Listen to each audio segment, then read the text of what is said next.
Hey guys, so today I'm going to take you through the leg swings, forward and back and side to side. We're going to start with forward and back. Grab yourself a wall. We're going to swing the inside leg. We're going to go forward nice and high, toes pointing up towards the shins. I'm going to come backwards, squeezing the glutes. I'm going to come up again. Just make sure that we're not arching the lower back like this. So we're actually just squeezing the glute as far as we can get that back, and then we're going to come back forward. Yeah, so here. And not.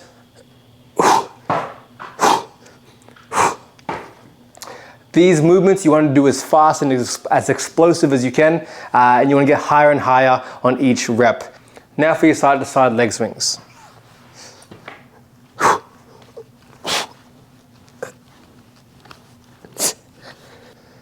The main focus with this exercise, as we swing past midline and go towards the opposite shoulder, we're slightly bending that knee so we can get a nice big stretch through the hip and also lower back. And as we kick out this way, we're actually squeezing that quad muscle, squeezing that front here, and keeping the toes pointed up towards the shins as you come up nice and high, and you should feel a big nice stretch through your adductors there. So we're gonna come out, big nice stretch in your adductors, coming past the midline towards your opposite shoulder, and then big stretch in that glute and in that lower back region. Give that a go. Again, nice and fast. Try to get higher and higher with each rep, and then repeat on the other side.